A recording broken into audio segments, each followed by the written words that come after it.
Hiya, what's new with you? Welcome to another Thursday and another challenge with streaming to Rumble. It's not going out to Rumble because of technical issues. So if folks we'll upload it to Rumble later. But welcome to another Thursday Matrix Exit. And we are blessed by a longtime friend, Christopher Toussaint. And he's brought a couple of friends along with him, which is wonderful, as well as our usual people. And we're getting a wonderful close-up of Stephanie's cuff.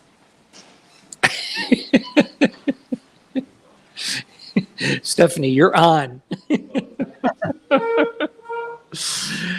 So, Christopher, you have a presentation ready for us, and we're going to talk about intentional communities, which is one of the best exit and build strategies in our realm.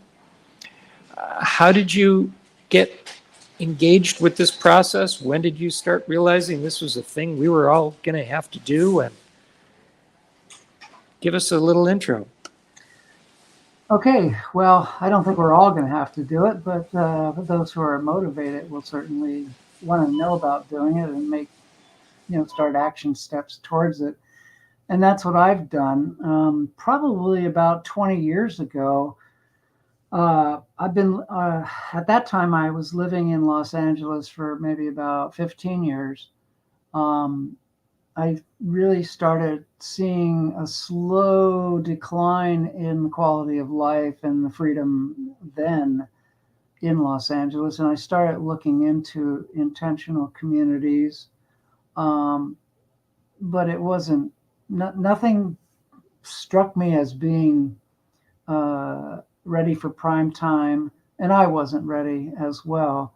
I was making good money, making films and doing creative things, and I was fortunate enough to have a house where I could actually do my organic gardening out in the backyard, and not producing a ton of food, but producing enough and learning from my mistakes and as well as my successes year after year.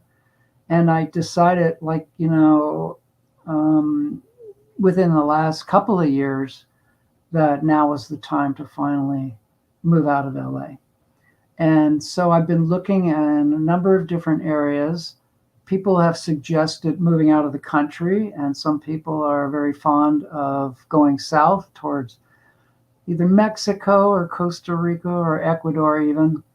And I looked at those possibilities. However, I have a strong affinity for Native American spirituality, Native American culture, and I really wanted to stay in this country, Turtle Island, North America, and just not go have to learn a new language, which I might have to do if I move to another country.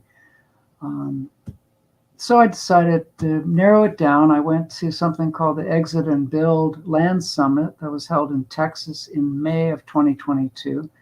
And talked to a lot of people.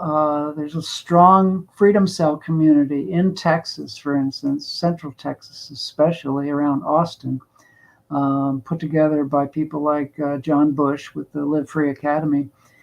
And I got a lot of ideas, and I started to write down all the skills I have to offer. I'm not a youngster. I can't lift heavy loads and things like I could, 20, 30 years ago. So, but I do have a lot of other life skills, experience, knowledge that I'm willing to share with other people. Both on the technical side as well as the practical nuts and bolts side. And of course, growing a garden, growing food was my primary motivation. To find land, find a group of people that I could definitely feel an affinity with. It doesn't have to be a large group. I don't need to be in a community of over 100 people or anything like that. So I decided to start looking around and, just making inquiries. And I'll present right now this PowerPoint presentation. It's actually a keynote that I set up. And let's see. Oh, I have to open system settings and do all this crazy stuff. Okay, whatever. Hold on a second. Let's see if this one. And we lost him temporarily. So, well, that's fun. Chris will be back shortly, I'm certain, as he reconfigures something or other. All the more reason for us to edit this and re-upload it. Take a little snip out. So, George, how did you get to know Chris? Through there's an art gallery over at USC that sits in the middle of the Institute for Genetic Medicine, which is an interesting left brain, right brain balance. And also through the Institute for Noetic Sciences. I'm back. Very good. And Christopher's back. Do you need any extra time to configure anything there? I don't know, because this is the first time I've done this on Whee! Zoom. I thought it was just a matter of sharing the screen, but then I figured out that it needed more than that. So let's try it now. Yes, you have many options for sharing the entire desktop or a window We'll go or a full tab. Let's just see what the full screen option is here. I don't even see it. Nothing is ever simple, is it? Most of the good things are challenging indeed.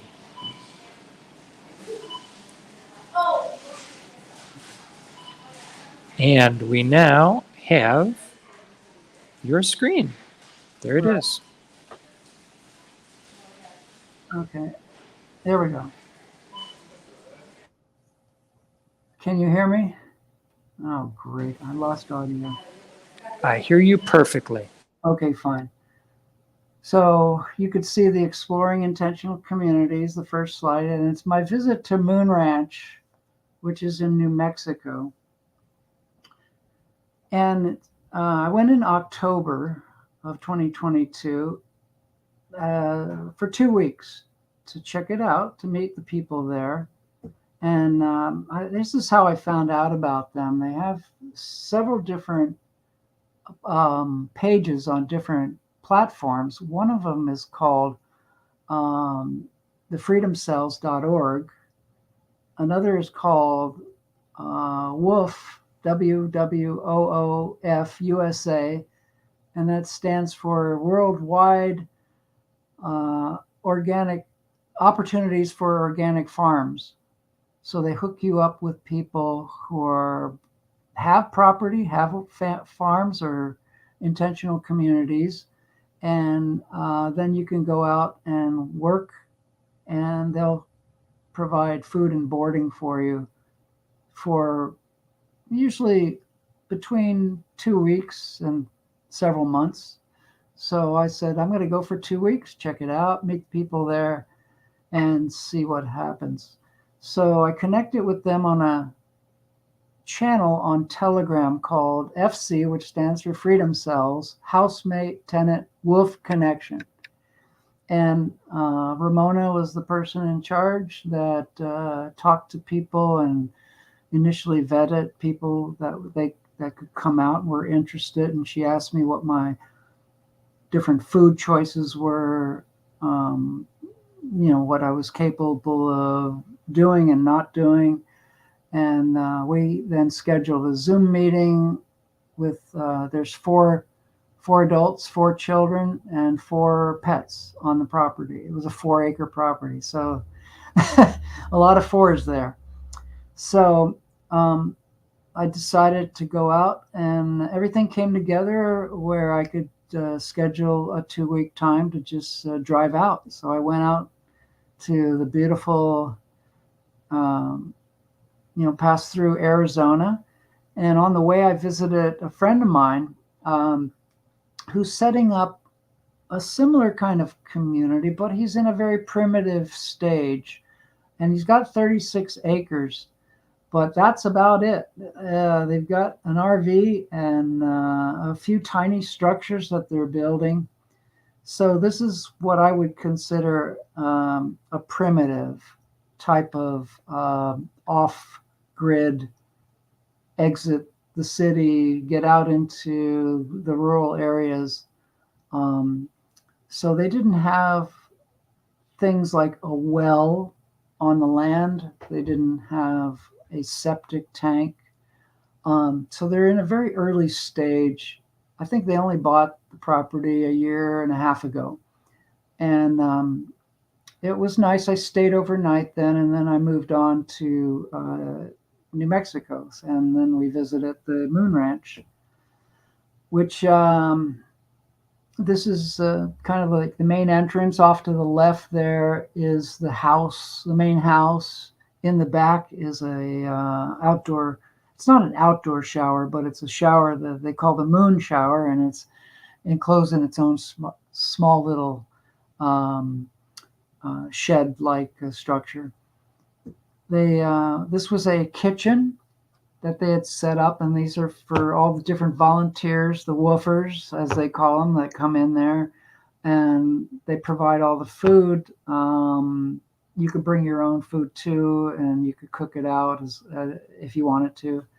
So that was my main thing, and I just sat down and made myself at home. Behind me there is where the kids have their little tree fort, where they play a lot. And this is a close-up here of the kitchen. This is where they put me the first few nights, and this is a small, tiny little trailer.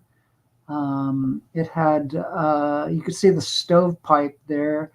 Inside, they actually have this wood-burning stove, and they don't use propane or in any big way to heat their homes. It's all wood. But this is a level up, I would say, beyond primitive, what I would call rustic. So they have certain infrastructure already in place, but they're not like totally 100% off the grid, totally 100% growing all their food. But they are in the process of looking for additional members. So I was really considering this as a possibility. So that's where I slept, and they have a composting outhouse. So they do not have a septic tank on the property, and they do all their composting there of human manure on site. This was an outdoor solar shower that I could have used if I needed to. This is a photovoltaic array, part of it. They have another part, which you'll see in a second. That's the photovoltaic array in the background. And then in the foreground, they had an area where they put all the different types of building materials that they picked up in various ways. The guy who started this actually works as a tree cutter. So they had mounds of different kinds of logs, trunks of trees, branches, things like that they use for different things. And so they were very resourceful. So there was no running out of firewood. And I've got to tell you, this was 7,000 feet up in the mountains overlooking like about 30 minutes from Albuquerque, New Mexico. So it's considered high desert, but as you can see, there's lots of trees. So it's a comfortable temperatures most of the time of year. Of course, now in the winter, they do get snow. They get below freezing. And at nights, of course, it gets pretty cold being in the mountains. This was a well house they had built, one of the first things they built, where they could put their inverter and the batteries for their electrical needs. Behind that, you could see, and off to the left is a black water storage. Being the fact that they're in the high desert, water is very important, not only for drinking and cooking, but also growing food. It takes a tremendous amount of water. So they do have a well. It was 500 or I think 450 feet down, which and the water was very clean, very pure. I must say it was very good quality water.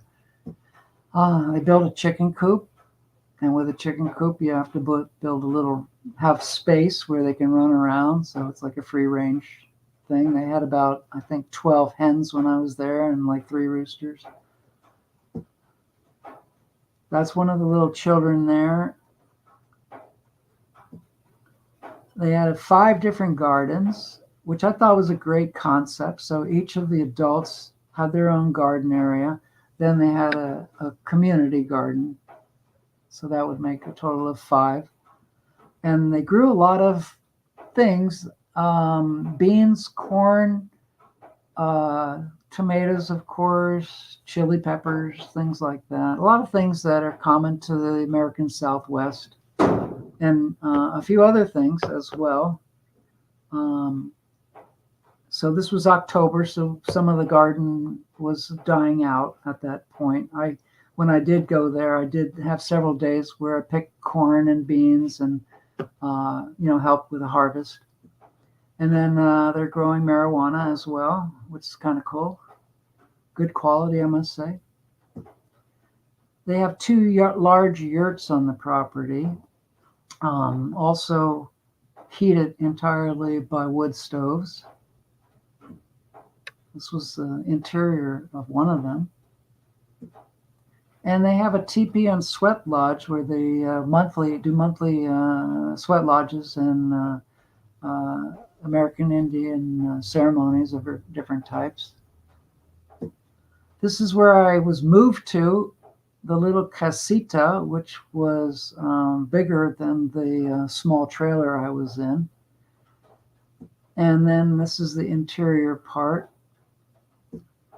Had to feed the wood stove at night because it got really cold at night. This was the bathroom. This was the kitchen area. This was the loft where the bedding area was, where I slept. I did have a mishap where I was groggy at 1 o'clock in the morning and started to go down to the bathroom and slipped and fell off that ladder and landed on my back. And it was a little tricky, but Ouch. yeah, I was concerned that they might have to take me to the hospital, but I just kind of like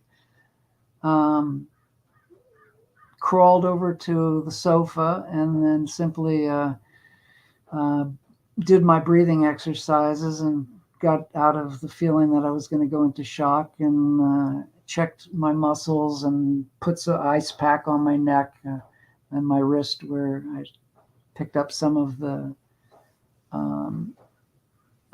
injury, and went back to sleep actually because I realized I didn't break anything, thank goodness. But that was a bit of a scare. And the next day I slept the entire day, and I told them about what had happened to me. And of course they, totally honored my desire to just rest up. So they have other areas on the property where, you come in and put your RV or a tent to go camping. There was big rainstorm coming. They like Arizona have a monsoon season that time of year. So we got a pretty heavy downpour for quite a few days during that time, which is good for they already have the structure in place for harvesting rainwater. Very important because that's got to carry them for all through the summer months when they don't get any rain at all. But they do have the well, so there's really not in any real big danger of running dry. These are the kids. They were delightful. 4-year-olds, 5-year-olds, one 11-year-old boy. I looked after them for a few hours one day. And this is us together. So all in all, it was really great. The people were really very hospitable, very conscientious, which is the kind of community I'm looking for. So I really thought it was something that could be potential.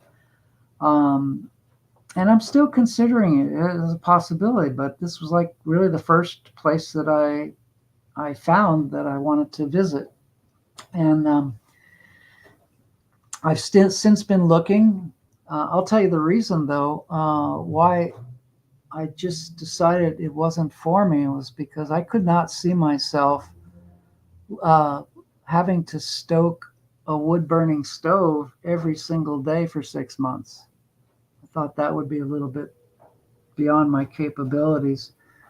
But, we'll see. Over time, we'll see.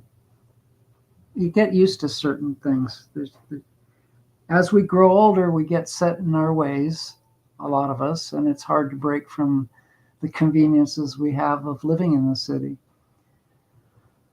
So that's basically it. Let's get out of this sharing mode if I can figure out where my cursor went. There it is. I'm back. I can't hear you, though. And there we are. Yeah. So how many intentional communities have you visited thus far? About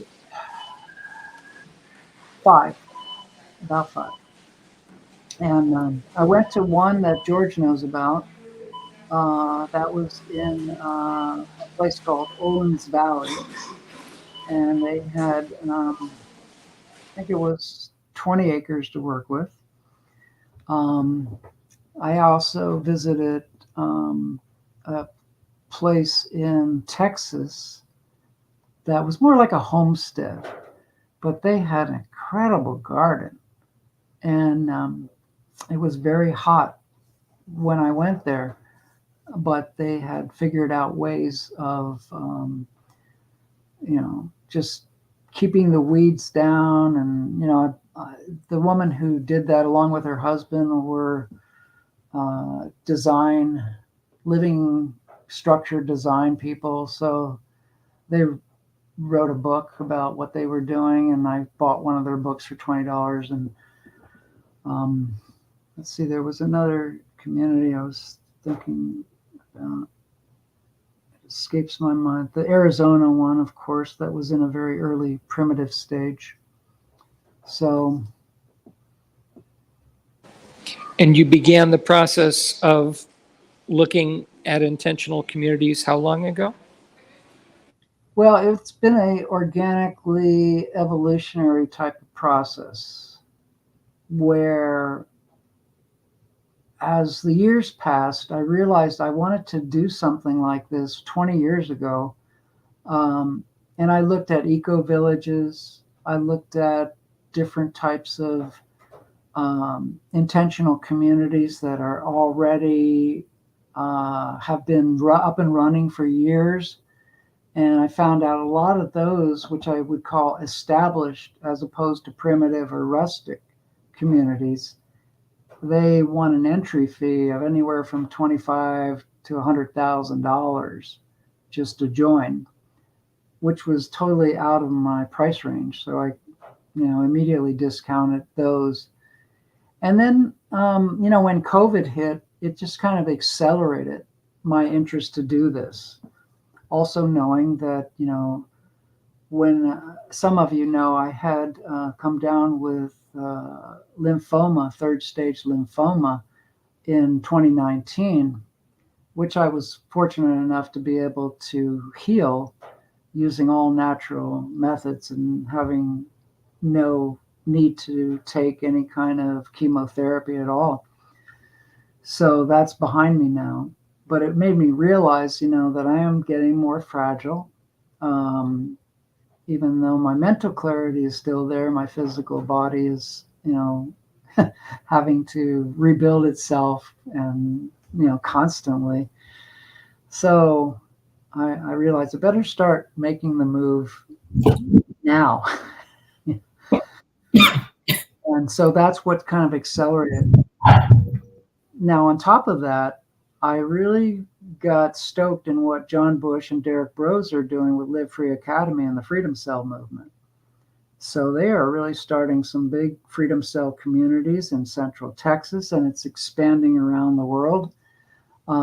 There's a number of people that are doing very successful eco-villages too, and I have a strong environmental understanding. I've been involved with local permaculture groups here in Los Angeles off and on since like 2007, I think it was. So I knew I had enough knowledge both to share and to help implement, but I also, during COVID, I was, other than my girlfriend, I was pretty isolated, and we did a lot of things. Eventually, she and I parted ways over, things that are related to the whole pandemic. And I won't go into details about that, but, I realized that, my intuition to move out of LA was starting to kick in, that there were just more and more things building in terms of the difficulty of living here. I mean, we have a wonderful Southern California climate, and there's a lot of nice, conscious people here. But then again, there's a lot of,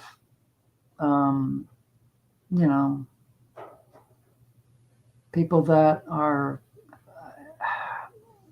sleepwalking, put it nicely, that aren't seeing what's going on a global level. And I've done a lot of research around the topics of personal sovereignty, also topics around cryptocurrency and war tax resistance. So I have been systematically unplugging my whole life from the matrix. And now it's finally time for me, anyway, it seems, to find other like-minded souls, join with them, and cooperate and be as self-sufficient as possible, especially with what we've seen just in this last few months about the fragility of our food system and what's going on in terms of the central bank digital currencies and things like that are trying to unfortunately railroad a lot of people into a dystopian future. I will not go in that. I will not comply. Indeed. Orit is in the San Fernando Valley of Los Angeles and might have a perspective on the communities around there. Do you have a thought or reflection on what Chris has just shared? I'm in agreement, but because of what I offer to people and what I have here, I decided to stay and fight for this state.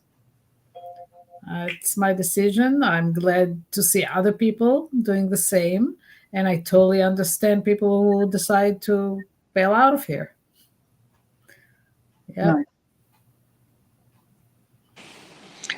Stephanie and George, do you want to voice a little bit of your history knowing Chris and your perspective on these topics? I'm guessing you're both around the Los Angeles area also.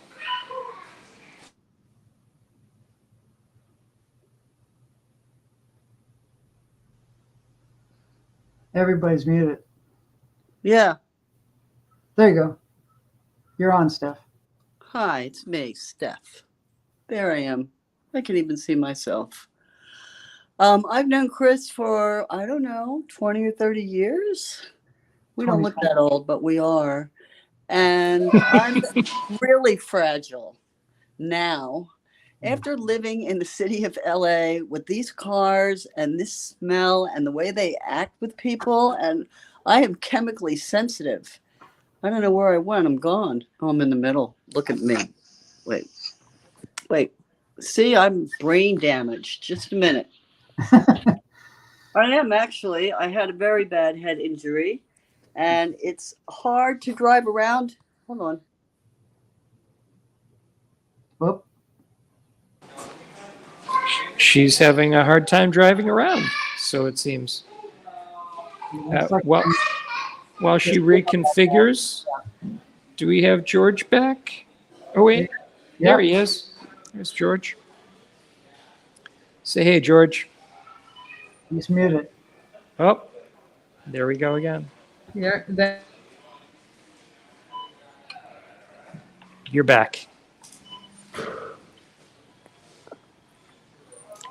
George, what are your thoughts on this madness going on in Los Angeles and knowing Chris and learning along? Well, I moved to southern Missouri, not necessarily to escape California, but to be with family, but also to get into the farm belt, I guess, of the country. And I spent 5 years in Berkeley looking at some of the way they do things up in the Bay Area. Spent all my life in Los Angeles. And now it's time to learn a little bit more about the conservative right and the farm belt, the Bible Belt, they call it, of southern Missouri. Beautiful area, a lot of people that are into sustainability, raising food, watching for their neighbors.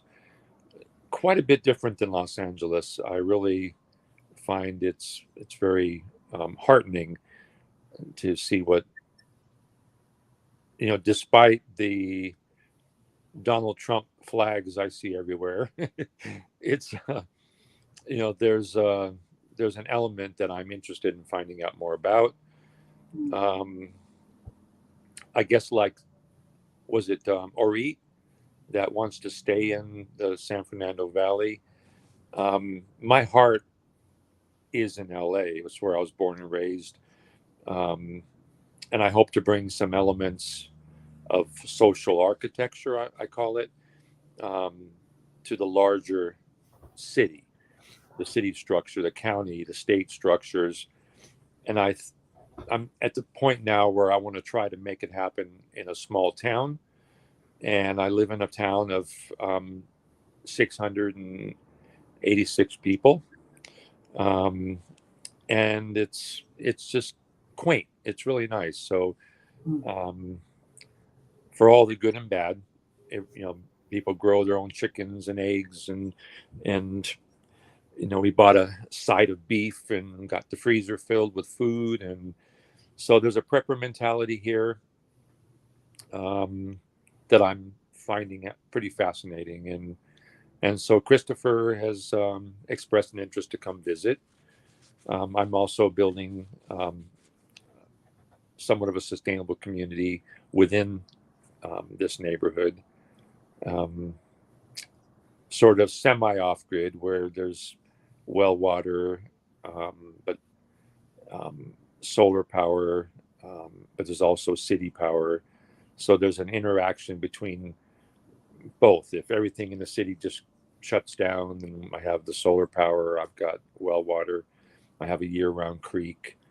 I have community of people that I'm going to trust, and yeah, so sort of an integration of both on and off grid. Um, in my opinion, there's really no such thing as being fully off grid in many ways. But yeah, so Christopher and I have been knowing each other for about more than a decade now, and we've done various film projects, and this idea of sustainability appeals to both of us. So happy to be part of this. How did you pick the area that you're in southern Missouri? My ex-wife made the exodus first, and said, "George, you have to come here." So I followed. We're lifelong friends, and yeah, she blazed the trail, sold a 800 square foot house, and bought 29-acre homestead, and Wow. still had money left over. It's quite a different economy here. Oh yeah. Wow, great. Stephanie, do you want to resume? We bring you Thank you. back in? I didn't want to go out like a complete maniac. No Uh, worries. I have a lot of stress in LA. I have a lot of stress because of some injuries and illnesses. And the stress that I have just is inflamed 100% when I go outside and I'm around all the cars. And I don't enjoy the environment of the people in the stores and just the whole kind of herding us around all the time. So I'd like to be somewhere where it's warm, and Gainesville is where my friends have moved. And since I have friends, maybe I can go look there. And Florida. yeah, Gainesville, Florida, they sold they rented here. They had a huge house, and then they went there and bought 4 acres and put in a area for other people to bring their RV so they can fuel up and electrically charge their cars and just rent out part of their property to people staying on it. Yeah. That's what the Moon Tribe people do, and they have 4 acres, and they're more Excuse active in the summer. I have to go. Okay. Sorry. Thanks for joining us. Yeah, it's people have asked me about Florida. The prices of homes in Florida has really skyrocketed within the last couple of years. As you can imagine, a lot of people have exited California and have tried to move there or have moved there. And, part of that I think is because of DeSantis's health freedom stances that he's taken. And their economy is thriving there. Now, economies come and go. They go up and down and they float around and they do all sorts of things. And externally, a lot of times you don't have any control over what's going on in the larger world. And you can only do so much to shelter either your income or your monetary reserves. But to me, growing food is something that is very liberating, financially as well as on a soul level. And so I've also been an avid seed saver, which is really essential, especially with Monsanto and all these other genetically modified organism type of companies out there that are, trying to get people to just, buy their seeds every year, the Terminator seeds and all these other things. So I've been well aware of, just what sovereignty is, food sovereignty, personal sovereignty, and political sovereignty. So I've also studied and become an American national. And that's a whole interesting phenomenon that's taking place. There's right now in the state of California, there's about 1 million of us that have changed our status from statutory U.S. citizens over to American nationals. I could give you more information on what to do about investigating that. What method did you utilize, Christopher? Well, I used the method that is promoted by Anna von Reitz, and there's some good things there. There's also a lot of infighting, unfortunately, going on within the California Assembly right now. So I've kind of backed away from my participation within the assembly. But I do know that there's a lot of good people that are making a strong effort to get back to the fundamentals of freedom. And I will always align with people who have that as their attention. Yes, indeed. And those are all topics that we've been focusing on and we're all still learning about. Yeah. I'd like to go to Satvananda and then Shira about moving and geography and all these topics, since both of you have been doing a good deal of traveling, most recently Satvananda. Want to provide a little perspective on all this? Yeah, how's it going, everybody? Good to see you all. Welcome. So yeah, primarily I'm living in both Texas and California at the same time. So I definitely have seen the horrors of California and the different way of life in Texas. And I'm familiar with the narrative concerning Florida.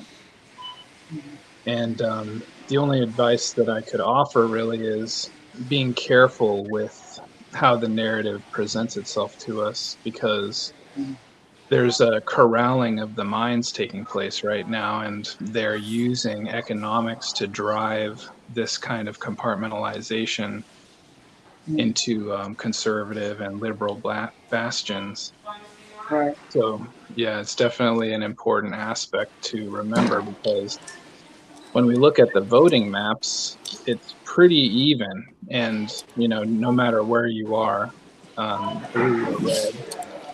And so it's that way very intentionally, so in certain areas it might be hard because we might feel more isolated, but it only appears that way, at least from my perspective. So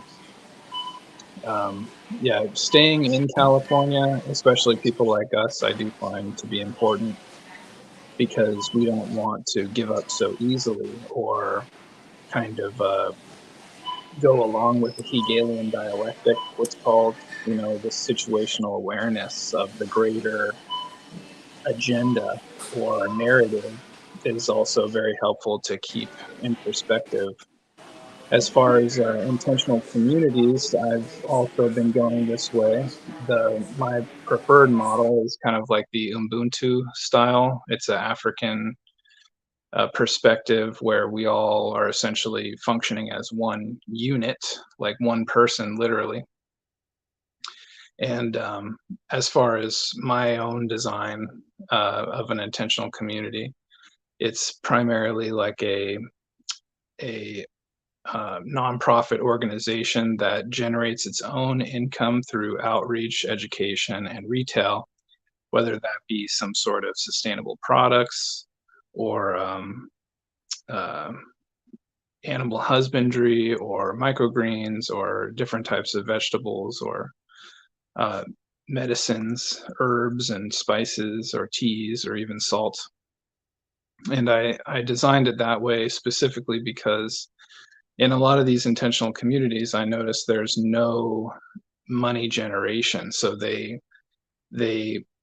rely primarily on either new members, pitching in thousands of dollars, or there's a lot of different styles. And that's why I really like the nonprofit kind of corporate framework.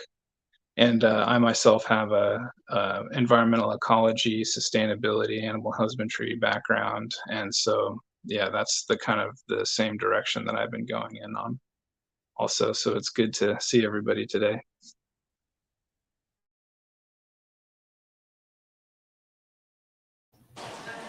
Thank you. Thank you. Always surprising me with yet more insights than I even expect. Shira, you want to say a little hey to us? Hey. Just saw you in person the other day and haven't had you on a call in a while. Yeah, I was well, I guess I'll share that I was torn between living in California or Florida for pretty much the last 8 years since I've been in California. Only because my dad used to live there and then my mom moved there, so it is a big pain in the butt traveling across country, but the way I've looked at it is that wherever my work is, that's where I'm primarily gonna stay. So because I have opportunities to create healing communities here versus in Florida, there's really nothing over there where my mom lives. So that pretty much did it for me in making my decision to primarily stay in California.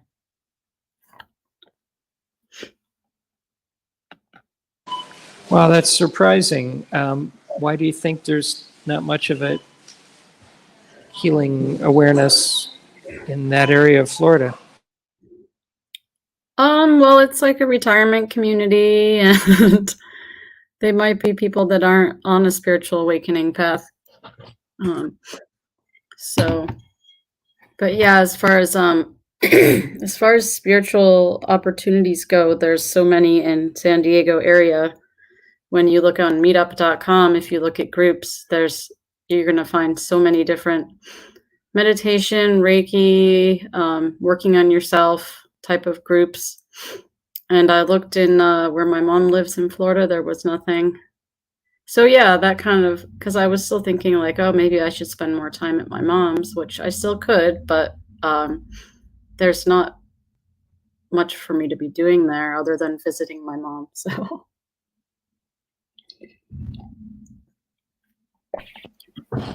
May I shortly? Yes, please. So, Shira, I'm not sure that Meetup is the right place to look. I have a wonderful spiritual community here in my area, and I am not on Meetup at all. I'm also not using what's that blue one? Yeah. So just note that. That's all. Well, or they appear wherever they appear. But introduction's always welcome. And I'm actually glad to hear Shira say that because I haven't been using Meetup in a long time. And since Shira and I are seeming to be entering into a more serious collaboration, I've been trying since late June when we first met here in the Ocean Beach area. And so, folks, we are endeavoring to start a couple of things. One, her birthday is March 12th. Mine is March 15th. So I think we're trying to throw a party or an event in mid-March together. And that just might kick off an every Friday thing, not only online like this, but in person. So I'm hoping we can make that happen. So anyone, we're open to locations and suggestions and enthusiasm from Meetup folk or wherever. Sorry if I'm being snarky, Orit. Oh, not at all. Not at all. Yeah. I'm probably not going to travel far very soon with everything that's happening with my car and everything. By the way, it's fixed and all well, but it's old. It's very old, and it's been places, up mountains, dirt roads, very rough ones, because I'm a little bit of an adventurist. So it served me well, and now it's telling me that it's old, and there's nothing I can do about it right now. Mm. So I'm probably not going to travel very far very soon. You are indeed a traveler to Peru and back and elsewhere. And I can certainly identify with the car challenges. It's going around.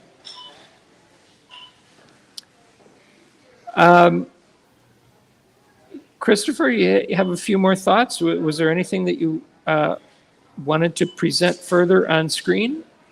Well, I just want to remind people, I think this is a spiritually focused group to a great extent, that it's really important to get in touch with your heart and let your heart draw you to what's going to be the place that you need to go, whether it's a block away or 1,000 miles away, or stay right where you are. And then you can, once you're in tune with the heart desires, then you can really start plotting out with your mind what's the next step, what's the next step after that.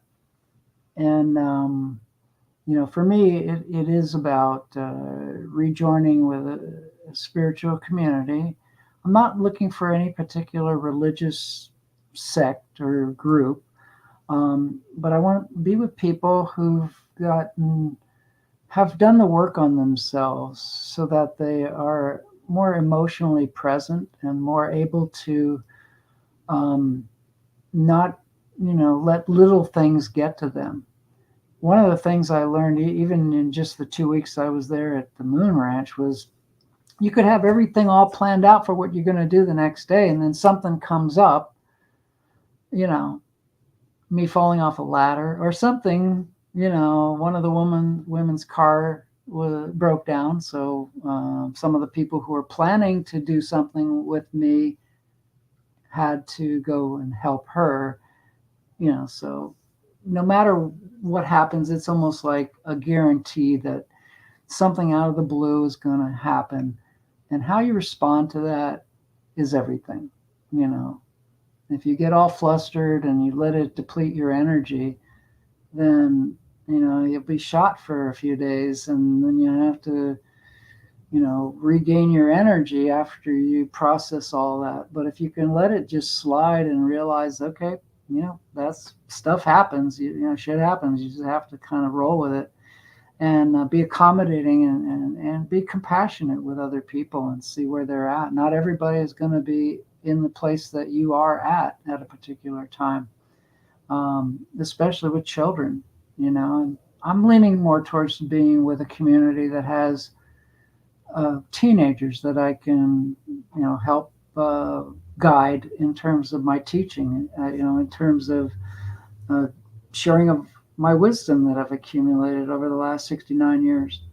So this community had 4 and 5-year-old children, and there's nothing I can really share with them other than my joy, I suppose, and being playful and stuff. But I think I need to be around older children that are just now starting to ask bigger questions about where they see themselves in the world, and then I can help shape them. Because younger people, teenagers and young adults, they're going through all sorts of stuff. This COVID thing has been really hard on a lot of them. Many have committed suicide, and many have contemplated suicide. So, for me, I want to give back to a community of like-minded souls. And, I think that's going to give me purpose, because as a filmmaker, I've made a lot of films. Some have been successful, most have not. Some, unfortunately, were really good projects, but people ran out of money or other, issues came along, and I spent a lot of time on things that never panned out. So I've kind of been there, done that in terms of the creative and the technical aspects. A lot of it's very computer oriented, and I don't want to be in front of a computer for 8 to 10 hours a day. Bye, I'm gone. So I want to get out and work with the soil. Every time I go out and work in my small garden, I feel really good, and then the results come and the plants grow and you're bringing life into the world. And it's small, but it's something. And I feel I could do it on a bigger scale and, produce bountiful things in the world, bountiful abundance. Great thoughts, brother. It occurs to me that there are books and systems devoted to helping folks harmonize within intentional communities. I stayed for a little bit at Robert Braska's sort of an intentional community in Vista, and he, before I even visited, asked me what my human design type was, and he is really big on human design, and so I learned a bit about it from him. And his perspective was that in order for people to work together effectively, they had to be harmonized and even placed geographically, within the space, based on their human design type. I am open to and enthusiastic for any and all quizzes, methodologies, whatever. My buddy Steve, I was hoping was going to be on this call, but he usually has difficulty with connectivity. We met while building a temple in Escondido on an extremely adventurous or ambitious 25-acre property and project. I was ranch manager for a while, and then the vaunted plans of the project got dramatically downsized, and that was the end of my tenure there. But I remember this, that when I first arrived, the owner said, these intentional communities never work out. I said, you're creating an intentional community. What are you saying? And I said, hang on a second. When I first came in, on your kitchen counter, there was a book called Tamara. I know the founders of Tamara. They're friends of mine. We met in downtown Los Angeles. It's an intentional community of 200 people in Portugal that started in the early 1970s. It's still going strong. They have systems and methodologies to make sure that people get along and function effectively. So there are ways. I don't know what all of them are, but I'm dedicated to, for one thing, I've seen more great information from, once again, Freedom Cells and the Greater Reset and the Exit and Build Land Summit webcasts. I've seen more great, wise experts on these topics than I've seen anywhere else. Would you agree, Chris? And what suggestions and perspectives do you have about how people can't we all just get along?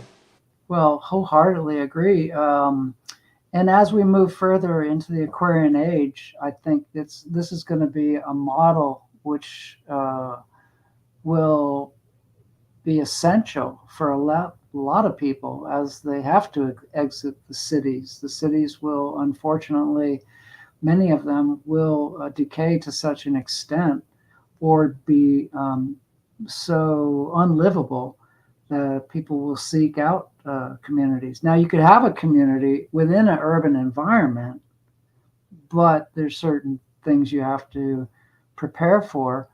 And, some cities will be different than other cities, obviously, in this country as well as in other cities around the world.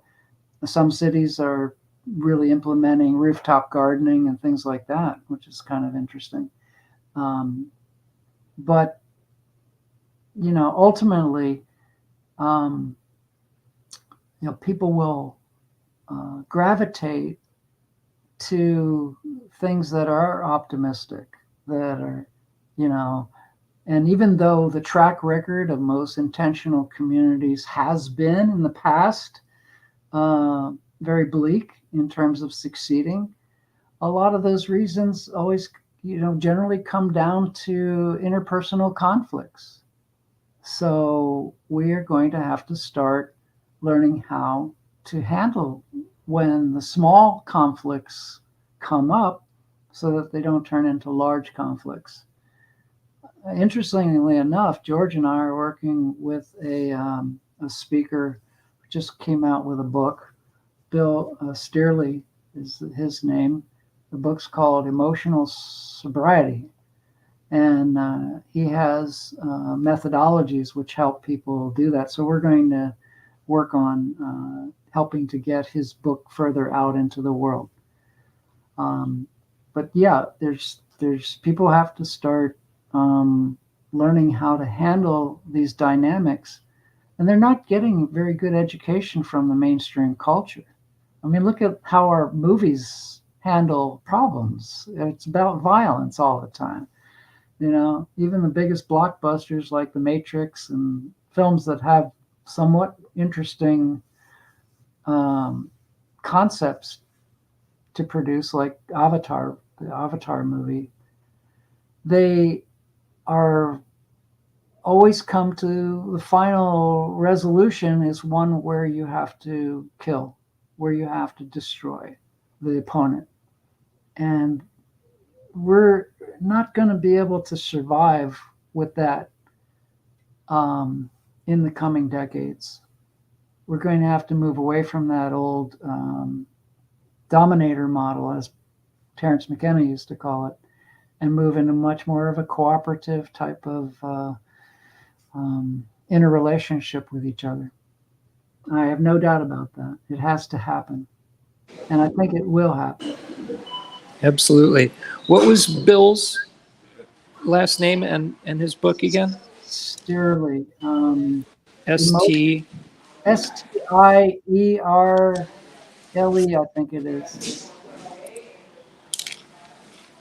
And the book name was? Emotional Sobriety. Emotional Surviving. No, Emotional Sobriety. Oh, sobriety. Right. Got it. I heard it the first time. Great. I'm putting that on screen so we remember it. Yeah. Huh.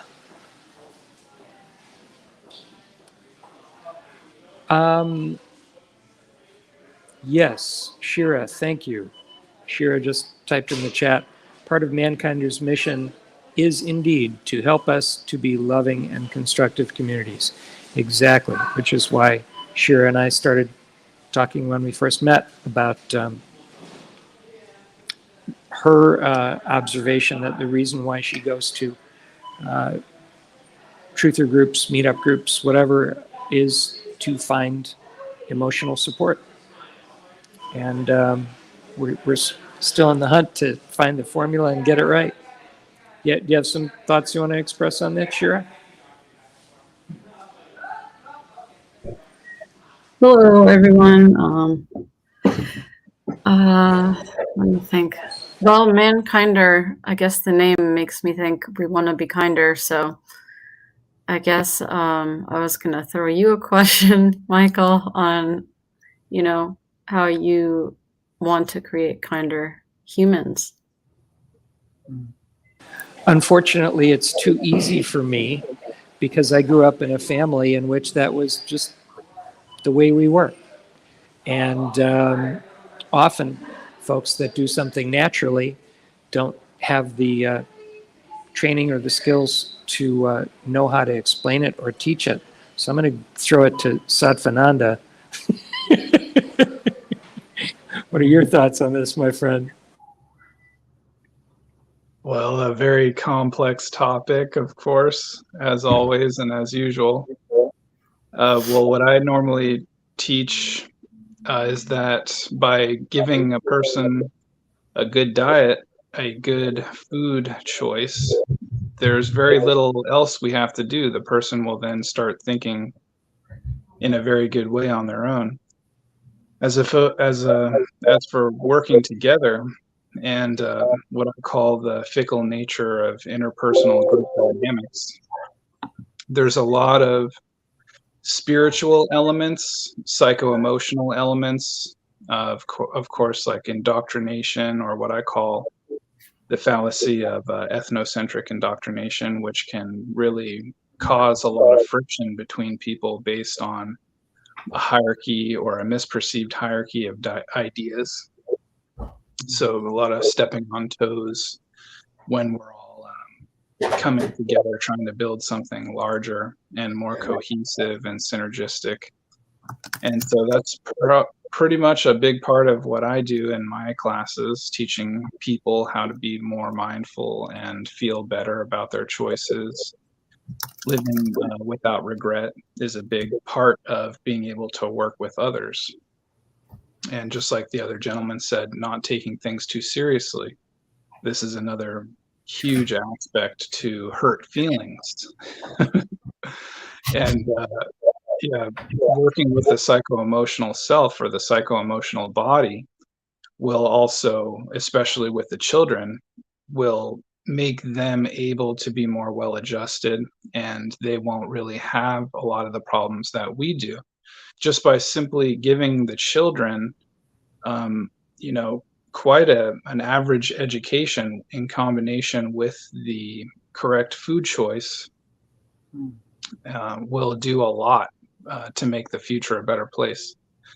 And yeah, of course, the psycho-emotional component is very important, because I quite often with my clients in my spiritual counseling, yogic counseling, we go over this type of problem. You know, why is there so much friction in our lives and in the lives of our family or the lives of these social groups? And this is a very big topic based on, you know, the zodiac and the nature of the physics of incarnation. And so being aware of all of this stuff definitely helps everyone get along. For instance, what I normally teach in my classes that I will share with everyone here today has to do with really paying attention to what we say, the words even that we choose, because the mystery of our age has a lot to do with these homophones, what are called homophones, words that sound the same but have opposite meanings or different meanings. Like week, like the days of the week, you know, we call it W-E-E-K, but we're also saying the homophone of week, like W-E-A-K.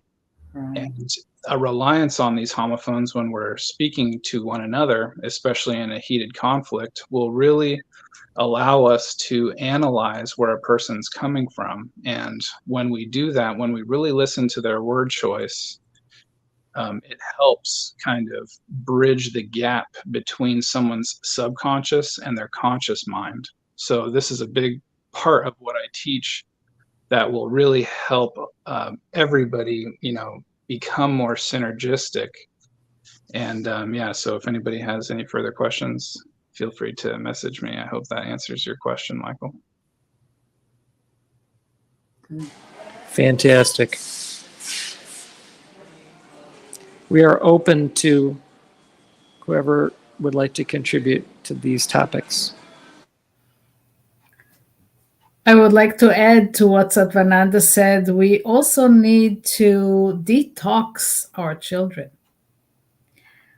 Anything from the poison that they got at birth and the poison that we're all still getting with the water and toothpaste and all of that, that really calcifies parts of our brain.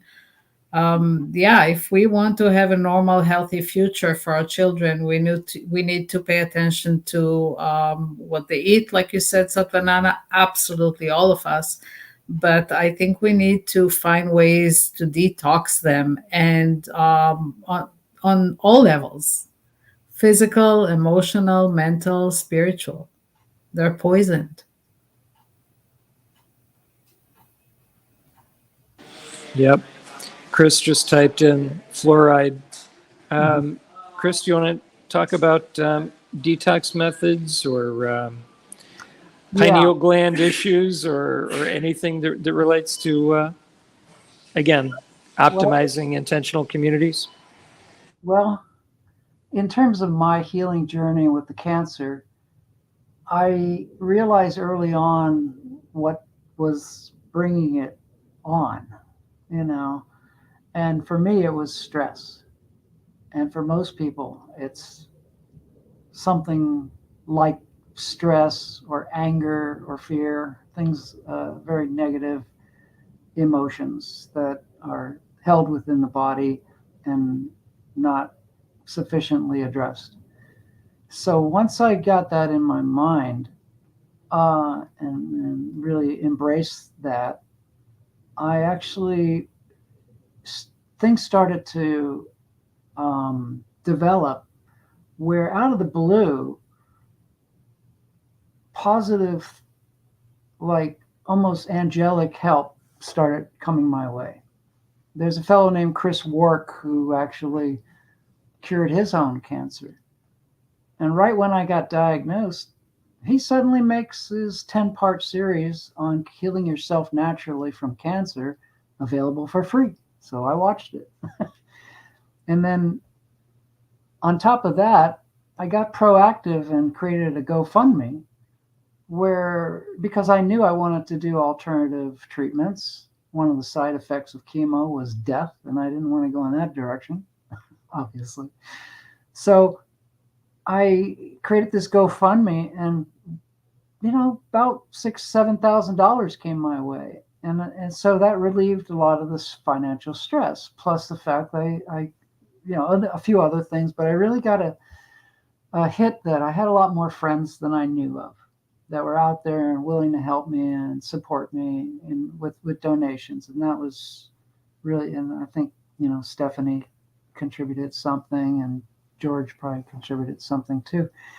So it was just a wonderful thing to start moving in that direction, where I knew I was going to be supported on a spiritual level, emotional level, and a physical level. And then as far as detoxing goes, with lymphoma, it's a disease of the lymph system. Well, the lymph system isn't like the heart, which pumps blood through your blood vessels. It has to be, in order for the lymph fluids to move, you need to do exercise. So lo and behold, I had a rebounder, a little mini tramp that I wasn't using. And I realized, oh gosh, I should go out and jump up and down. And other people were, reporting that. I was getting messages that I should go to a sauna and do dry sauna and sweat out a lot of the toxins that were in me. So I proactively found a YMCA not far from where I was, and lo and behold, they had a dry sauna, and I took advantage of that. And over time, I knew I was on the right path because the lymph nodes that were in my neck and in other parts of my body weren't getting any bigger. And then slowly I realized, hey, that feels like it's starting to come down. So, and nutrition was a big part of it. So I did a lot of different things. And I think that I used once again, my intuitive nature, not to try and think of what I should do next, but just see what the universe was providing to me. Some things I resonated with, other things I didn't. And so the things I didn't resonate with, I didn't pursue. But the things that did resonate, I got some, like Rife technology healing from a good friend, that type of thing. And acupuncture from another friend. And just things like that started giving me the confidence that each day I was getting more and more healthy. I did affirmations and things of that nature. So we have all these incredible tools that have been given to us, herbs and you name it, that go down through the ages. We just have to really determine what the root cause is, and then decide that we want to live, that we want to thrive. We don't want to just wallow in our misery and just keep this body going until it dies. We want to live.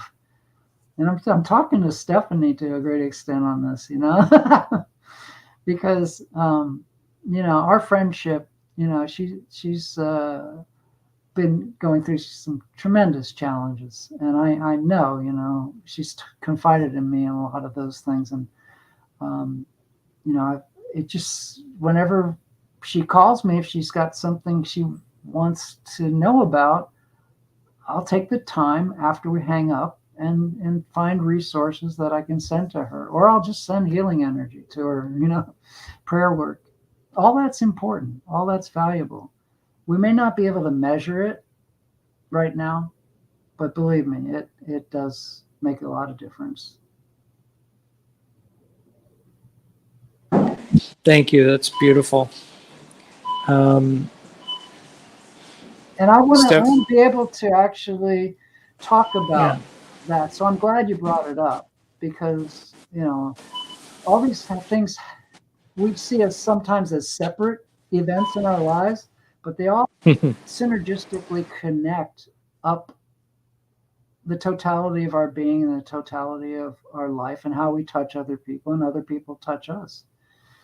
So it's really important to share that. And I've been fortunate enough to keep a diary of all the things that I tried.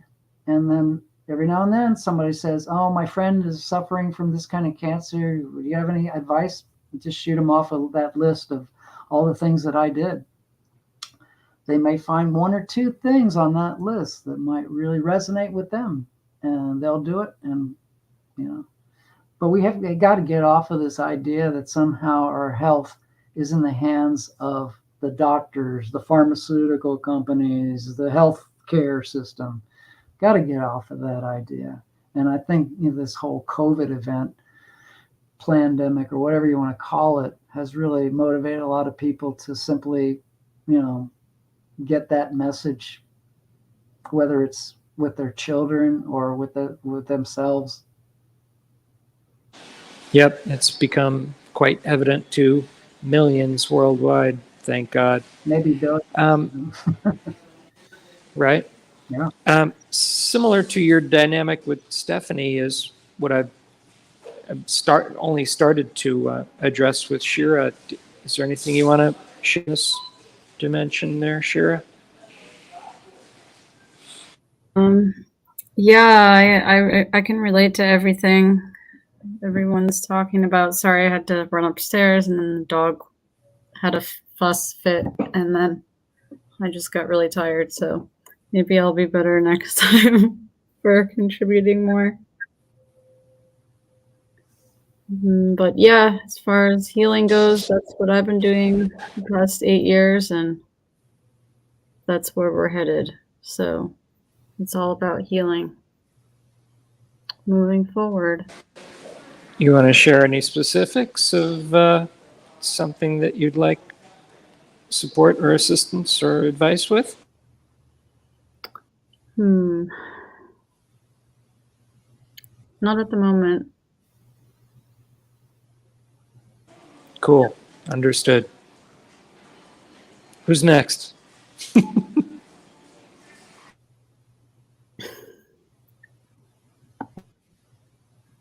Stephanie's raising her hand.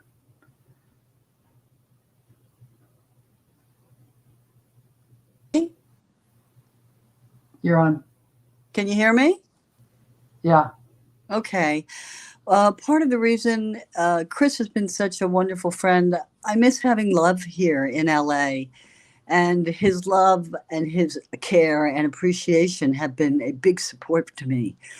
And of course, we don't want to go with big pharma, but I was put on medication many years ago when I was really sick. And now getting off it is heck. And this is a very difficult place chemically to be with any sensitivities and brain problems. And if it wasn't for care and love and him coming over or giving me information that I couldn't even figure out how to find, I would be 10 times more lonely. And it's lonely enough here in LA because I'm on Medicare and Medi-Cal too. And it's so scary to stay within the parameters of that. They just scare you all the time until you're going to get kicked out unless you get on the internet and put in all your information and change your underwear for them. So I'm very happy to have someone who loves me from inside. And I need more people here like that. Otherwise, I need to go. And thank you. I feel you.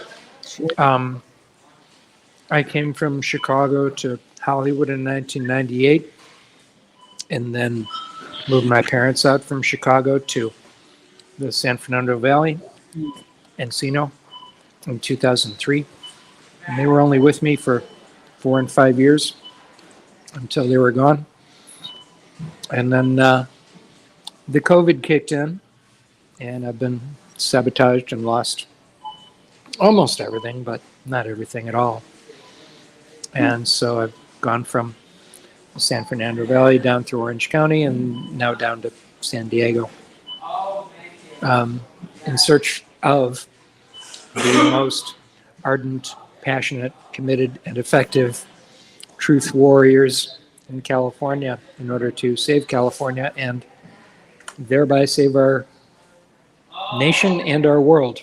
So I'm devoted to that, and any and all, welcome. We've been targeted, sabotaged, and just, my own lack of efficacy and over trusting the wrong people that have then sabotaged me, it's all my fault.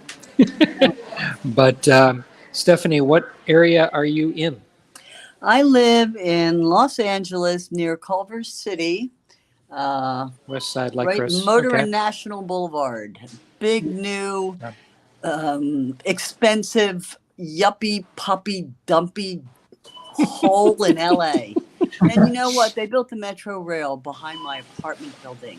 And it took 3 years, and that's when I got breast cancer. So I don't really like this place.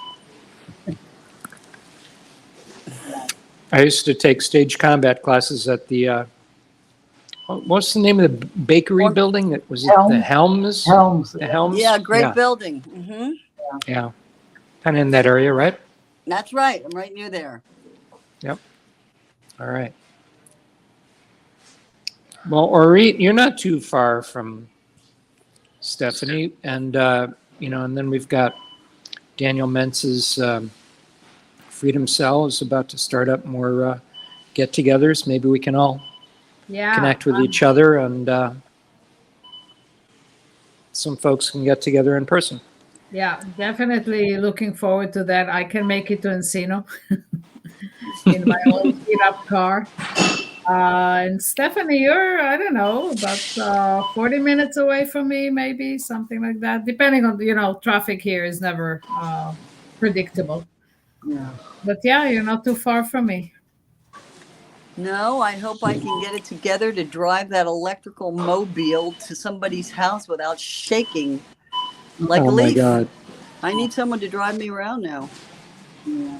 There's too much stuff in the air here. Plus, there's so much refrigerant in the air. It's hailing. It's hailing. I'm freezing. Yeah, we did. Wow. We had an interesting hailstorm just a few hours ago. Yep. Here. It was out of the blue. I'm telling you. Yeah, Wow. it's Out by of the design. white. I don't believe any of it is natural. Yeah. No, indeed. There is no natural weather. There has been no truly natural weather in For a this while. realm for a long time. Yeah. And maybe we can put together a real marketing campaign and tell the general public what they can do about that. But first we have to know for sure what they should do about that, not just fear porn. Absolutely. Absolutely. Fear is the biggest enemy, in my opinion. Yeah. And then belief systems. Stephanie, look at your belief systems. Please. Well, I have great difficulty with my belief system because the medications that I'm on, when I start coming off them, tell me I'm going to die. Yep. And I have been living like that for 20 years, trying to say to myself constantly, no, you're not. But it's really hard when your brain is damaged. Yep. So my blood pressure is so high I can barely stand up and walk around. But I do.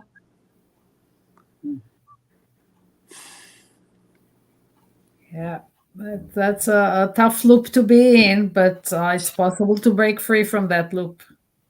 Yeah. I've done it a few times. I Mhm. seem to have a few other conditions coming from the city. And they're new, like invisible diseases that nobody's ever heard of. So they're immune deficiency problems. Yeah, they're very good at making up all kind of titles for the same disease that we're all suffering from. Uh-huh. Yeah, I think might have a few more. to me, life is a constant detox. You know, Mhm. Yeah. you really have to, like, every single day, you have to do something, not just put good things in your body, but also take out the crap. And sometimes it ain't pleasant, you know. And some of those detox teas that I take are not very tasty. And you know, I, like everybody else, I have certain things that are habits, like my coffee habit and things like that. Um, but I'll tell you, it all really comes down to your state of mind and your belief in a higher power. You know, I just trust that the Creator will, you know, guide me to the right people, the right things, the right books, the right videos, and that's why he's guided me to Michael today. You know, one of my guardian angels is Michael, of the Michael lineage, so I'm being protected, and I feel that we all have guardian angels. And I made a documentary, a how-to called "Opening the Angels," which was hugely successful back in the mid '90s, and it's even today it touches people when they watch it. And some people send me messages. I cried, and you know, it really helped for me. But we all have that capability to get in touch with our guardian angels. So, you know, or you know, our guides, our spirit guides. There's different names in different cultures, ascended masters, whatever, you know. But they want to see us be happy in this creation. This creation is not about just constantly facing, you know, evil and death and destruction all the time. But we are at that critical turning point of civilization now, where we can go off the edge and destroy our old civilization and our planet, or we can create a new society, a new world, a new civilization, which is based around compassion, love, and all, you know, the things that we know are of a higher frequency.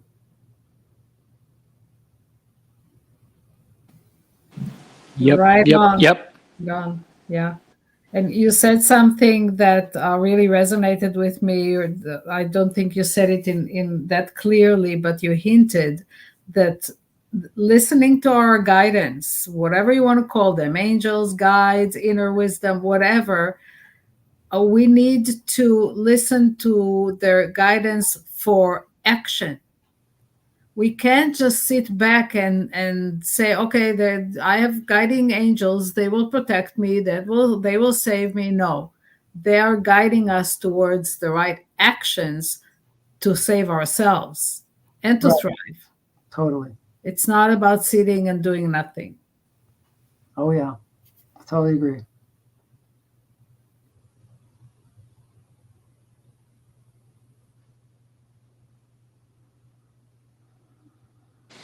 And backtracking just a little bit, some mention of 5G and electromagnetic frequencies and all that was made. Satvananda, you have some products on your website, is that right? Some stuff that you sell that's helpful. You want to mention a little something of what you've researched? Yeah. one of the biggest factors in a lot of neurological problems, emotional problems, physical problems has to do, of course, with the electromagnetic frequency pollution. And it's more than just what's presented to us, like the 4G and the 5G, 6G narrative. It has even to do with the alternating current in our houses surrounding us in the box inside of our room or house via the power lines or the outlets, electrical power lines outside of the house. So in many cases, I also have my consulting business in which I'm consulting for people to be healthier and happier. And that's why I also make my specially designed EMF absorption and protection jewelry. Because quite often when I get to analyzing my clients' lives, I go through a big checklist, of course, and it's usually very simple. Like, for instance, their bed will be sharing the opposite wall of their office where they keep their Wi-Fi router, and they don't know why they're having trouble sleeping, or their breakfast table where they do all their office work is on the other side of their smart meter, or a high voltage power line. So usually there's very obvious things occurring in their vicinity that can account for a lot of these chronic illnesses having to do with neurology, brain health, physical health, even emotional and anxiety aspects. And yeah, I make these specially designed silver circlets out of pure silver, and they're based off of electrical engineering principles. Like an example would be like a car's alternator. The shape of these devices has a lot to do with kind of the physics of material sciences and why I create these designs in a specific way. And yeah, a lot of my clients who have a lot of strange chronic illnesses or psychological malformations or repressed anxiety, all kinds of stuff. I've had a lot of different people who have these really positive experiences after wearing my jewelry, like being able to remember your dreams or being able to sleep through the whole night for the first time, things like this. So yeah, and many of my clients, more so than not, definitely they are being affected by EMF sources, not just wireless communication devices. And that's what I always teach my clients in my classes, because we have to be aware of the alternating currents. And the other gentleman, he was talking, I think, about bounce therapy for his cancer. And that's something that's very interesting that I also teach in my class called Secrets of the Universe, because our bodies and the cells and even the atoms that our cells are comprised of are like tiny little magnet dynamos. And so the way that things really work in terms of a physics perspective, and I write a lot about this on my website, sophanana.org, these tiny dynamos can, in many cases, be thrown off by the alternating current in a normal cityscape. And just in case for anyone who's interested, the alternating current, it switches, right? They call it alternating. So it's alternating many thousands of times per second. And so that's why my specially designed EMF jewelry can help with that, because rather than our cells and the dynamo circuitry comprising ourselves in the actual atoms, the reason why we get sick is because that alternating current is throwing off the north and the south pole inside of our bodies at a rate that's almost hard to believe. So for anyone who's suffering from chronic illness, definitely do your research, because there's a lot of EMF jewelry out there that's coming from China, or a lot of people use these strange materials that could be considered toxic, whereas mine are all biocompatible, and they're very safe, and they're even considered to be nutrients in many cases, or like colloidal nutrients. So yeah, a lot of the problems that people have can be easily solved depending on, of course, on a large list of factors that I normally go over in private. But yeah, at least I hope to have provided a substantial explanation to you today. So thank you very much, Michael. And also, something to think about, and I'd love to hear your perspective on this. Anything that is a receiver is also equipped to be, and probably is functioning as, a transmitter, which gets real interesting when you think about our eyes and our body in general in terms of electromagnetic frequencies. So literally, when we are around somebody who gives us bad vibes, they're literally emitting toxic frequencies. So some say. Your thoughts?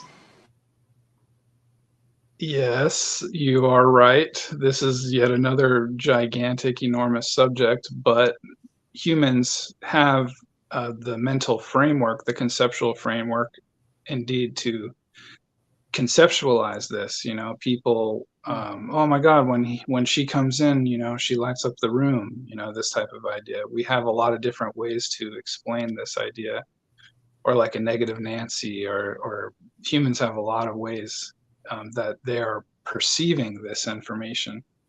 And yeah, it's definitely true. And you know, the protecting our emotional selves and our psycho-emotional self is very similar to the EMF protection, because just like Michael is saying, that we are antenna, and not just an antenna, but we're a bidirectional array. So using this information while congregating together in a manifestation type of mindset, you know, really does a lot to especially influence some of the other people who might be having a hard time in our immediate vicinity. And even another thing that I teach in my classes is how to reprogram the heart field. So in many cases, you know, people who come from dysfunctional families or broken homes have these psycho-emotional issues, psychological malformations.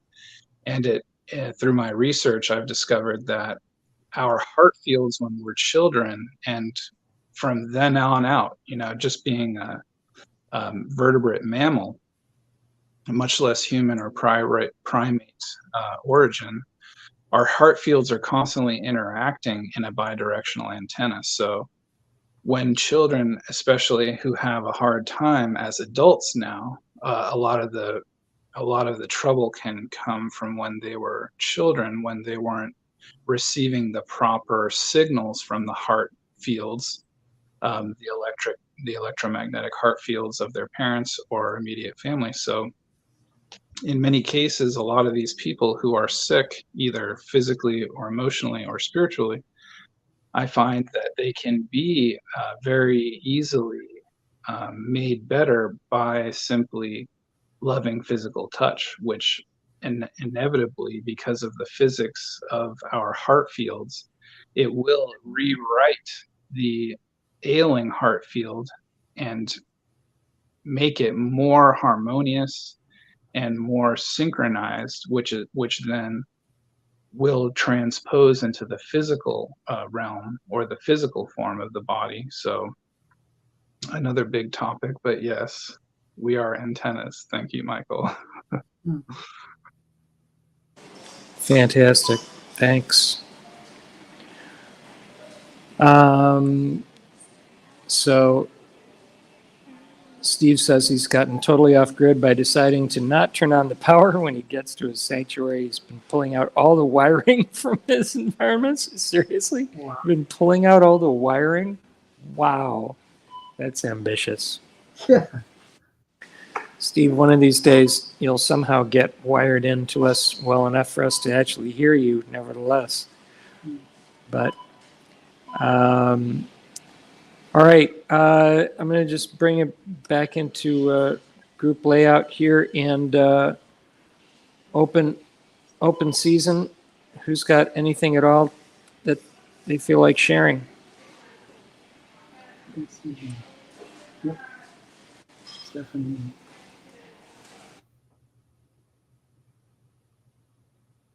She's muted.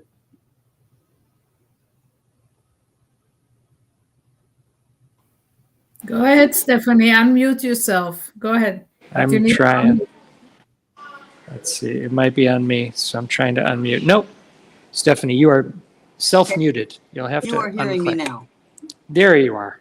So what I wanted to say is I don't need another person with a bad vibe to come in. I have had so much attack in childhood and rest of life as a woman that all I have to do is think of something scary and my nervous system goes into potentially a seizure or just a hysteria. And I got to handle that because this environment stimulates that. So my childhood was so ridiculous that I'm going to call you, Satvanand. I'm going to email you. Great. Thank you. I think that's why I'm terrified all the time. Well, let's follow up and see what we can do about it. Mm-hmm. So, Chris, I'll leave it to you to connect us together. Sure. It's really important too to just absorb yourself in the beauty of nature. You know, if you could take a walk and admire the trees and the flowers, and you know, where we put our focus is where we get our life. You know, if we focus it on the terrible construction that's happening right around the corner, and avoid looking at the beautiful flowers that are springing up, and you know, how much love the plant kingdom has for us, then you know we're not going to have as joyful as of a life. We really need to, you know, look at the Creator's world and be grateful for what we have. And then, you know, when problems do come up, of course, we have to address them when they're right in our face. Well, they got to be addressed. But don't make yourself into a martyr. That's not what this age is about. You know, we don't have to suffer and die on the cross and, you know, destroy ourselves in the name of somehow fighting the establishment or the evil that's all in the world. And unfortunately, there are a lot of good people that are very modest and they don't get any publicity, so the media doesn't care about them, but they are in their own humble way meditating and doing beautiful work and holding, you know, small groups in their home and creating freedom cells, things like that, to you know, break up some of this isolation and fear of the future. I did have a near-death experience when I was 22. I won't go into it now, but that really kind of shifted me in a whole different direction from where I was going, and I realized there's a whole nother reality beyond the physical. And so I think what what's happening now is we're having a worldwide collective near-death experience for humanity. And we're all going through it, and everybody's got to kind of like deal with it in the best way they can. Indeed. Chris, you've been co-leading Freedom Cell in your area, right? What's been your experience with that? Challenges, or you know, what's your fairly quick take, but take as much time as you want on Los Angeles Freedom Cells and where else you've traveled or experienced? Yeah, I mean, to be honest, it happened right around the after a few months after the lockdown started is when I got involved. But a lot of the members of it had been also politically active in the truther movements, such as against chemtrails and truth about 9/11 and things like that. So it kind of like morphed from that into more being interested in banding together people who were not vaccinated, for instance, and who wanted to find other like-minded souls who were not vaccinated. Now we're kind of like welcoming new people in, but they're not sticking around because it's become more or less a social thing where people meet once a week and they talk, but no action is occurring.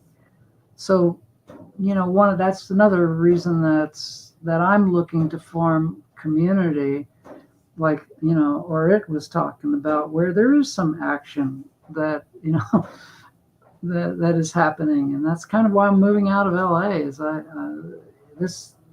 haven't found it, amongst the people that are even in the Freedom Cell meetup group that we have here. They want to talk and talk and talk and, debate whether, Hillary is dead and there's a clone or a body double. And I'm not interested in that.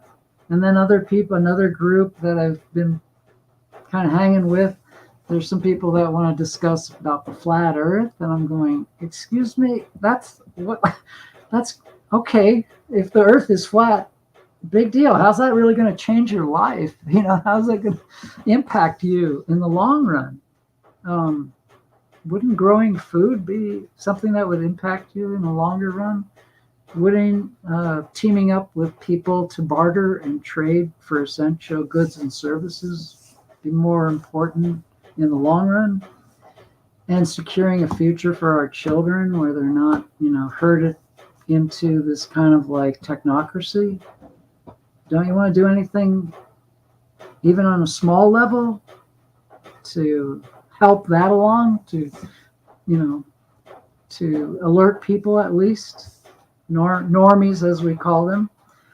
But no, a lot of people just want to like go to meetups and talk and meet other people, and I don't know.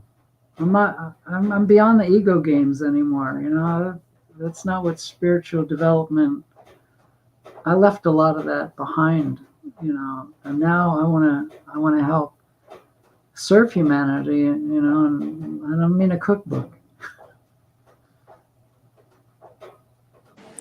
Well, would you be open to helping me to simplify and codify a how-to, like a idiot's guide to here's how we could encourage people to join groups, here's why, and here's what to do once you're in one? Yeah, I wouldn't call it an idiot's guide, but yeah, Off the record. I would totally be up for doing that, And I think there's new people I'm meeting on that freedomcells.org website. They have 37,000 members now worldwide. And Yep. I just met another fellow just yesterday who's trading in Monero, which is a privacy cryptocurrency.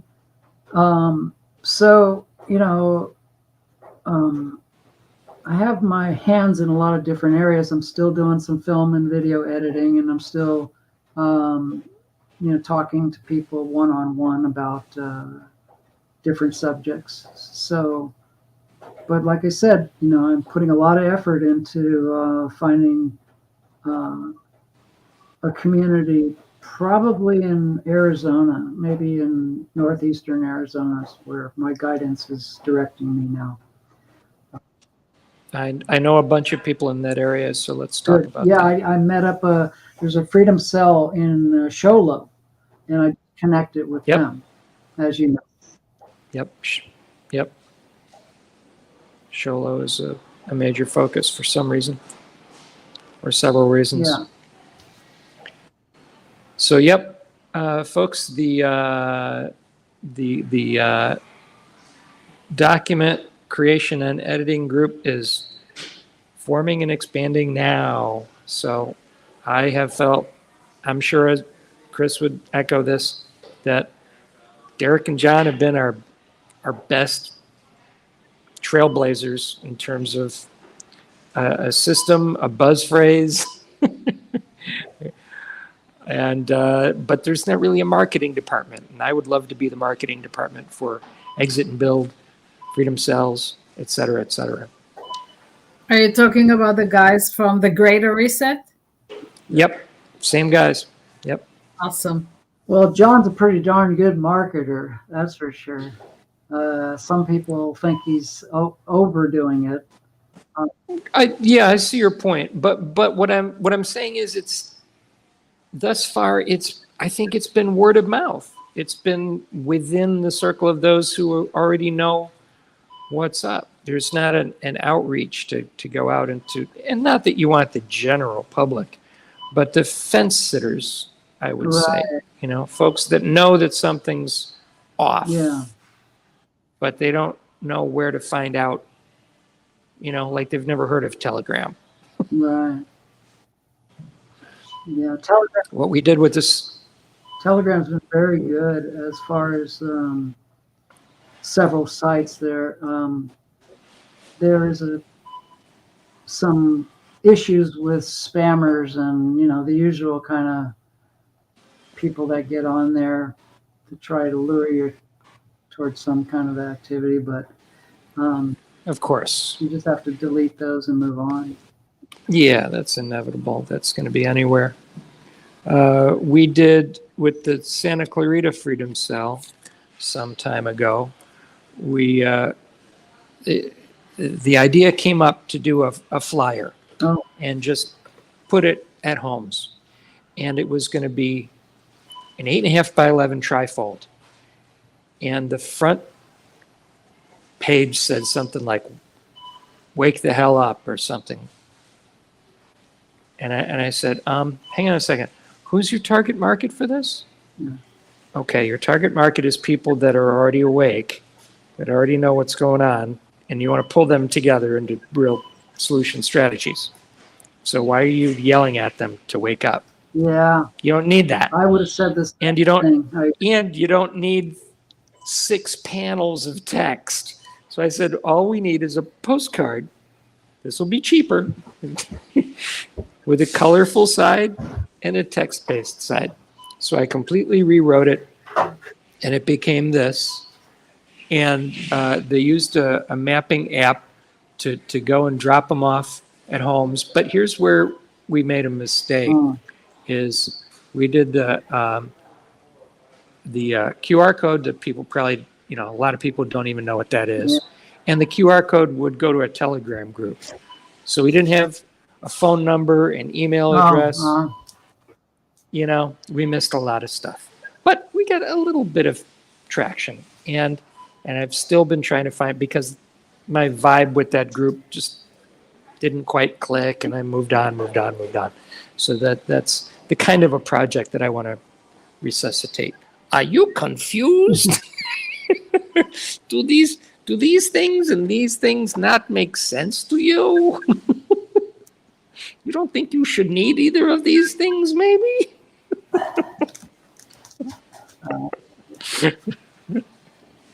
When you put me on full screen, I want to show you something here. This is, Yes. I don't know if I could line this up properly. We'll get you in there. Hang on. Here we go. Okay. What you got? Focusing on it because you know what? Because it's because you've got the blurred background. Right. It thinks it's a background. Yeah. Let me pull it up on my screen and I'll share it with you. Go back and talk. Show and tell. Yeah. Let's see if I can find it real quick here. Michael, just a note. Some people know about QR codes but refuse to use them. Sure. There you go. Anyway, whatever the case, extra options, more options for people to use. Oh, and Chris went away again, pushing too many buttons. And Stephanie has a friend. Hello, friend.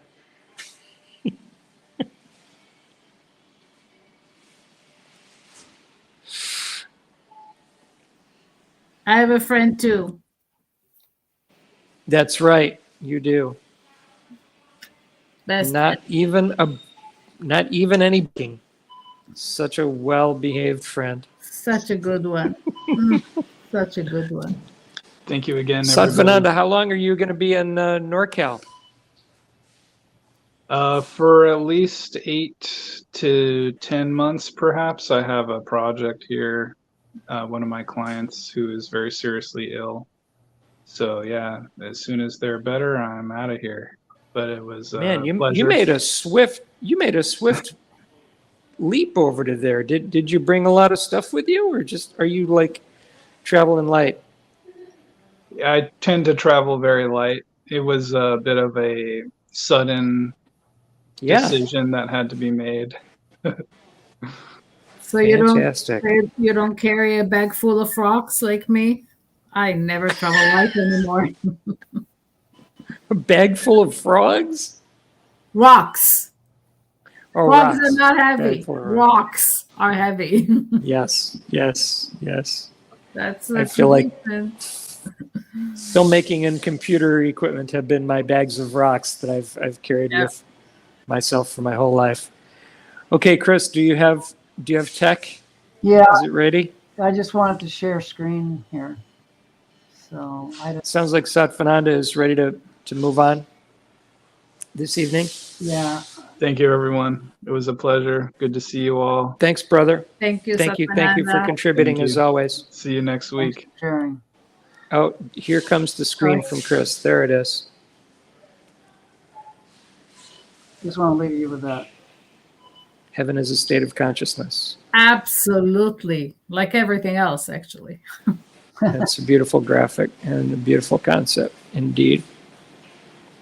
I feel like I'm living in the wrong state. Ha! You may be. That's the thing. Well, yeah, and it may be our inner state, right? Yep. And if we flip the energy, and this is why I've been looking for musicians to collaborate with, but those, we can't collaborate with the other side, and the folks on our side are often very aware, but angry, damaged. They've been attacked. Yeah. They're not handling it very well. So it's understandable. It's hard to find the right people to connect with. Yeah, well, I can still sing. So if you have a band, Hey! we will sing and play. Hey, all right. Send me some links to your stuff. Oh, no. We'll sing. Steph's stuff. Thank you. Yep. Gotcha. Thank you for all of this. I look forward to next week. This is beautiful. Thank you very much. Please keep in touch. Chris will connect us. And that graphic is a perfect way for us to close out. So I'm just going to leave it up there. And just a note, it is really all about frequency. Consciousness is frequency. It's all about frequency. I posted it too, if anyone interested. My favorite astrologer talking to another astrologer about the future of astrology, which has been until now pretty left brain, right? They want the date and the location, everything.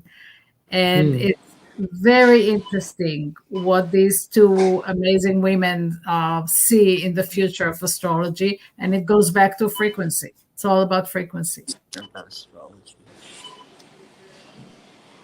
And if you, Right on. Michael, if you could let us know as soon as possible when we could have a rumble. I would want to direct other people to this conversation.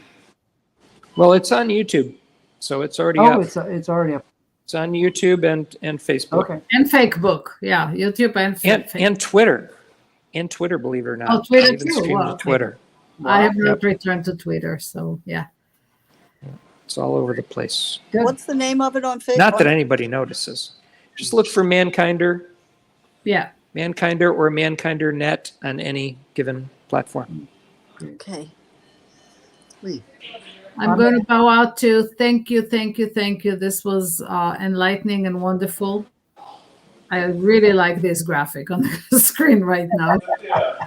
Chris is one of the great ones, and he's very well connected. So I've been wanting to do more with Chris for a long time. He's a busy, popular guy, understandably. Yeah. Here's a question from Lyra and Nate. Is anyone connecting or mapping various types of support across initiatives and focuses? Well, I barely know how to answer that. yeah. I don't know either. That's a pretty broad question. Indeed, indeed. Yeah. And I'm Like logic-driven generative funding circles. Cross-promoting generative ecosystem.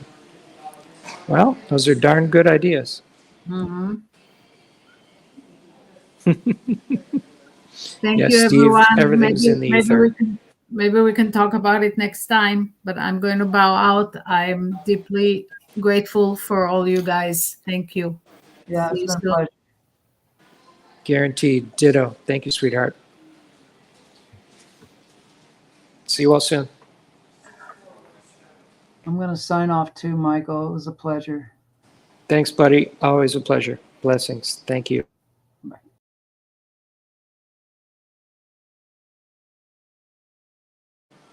Thanks, George.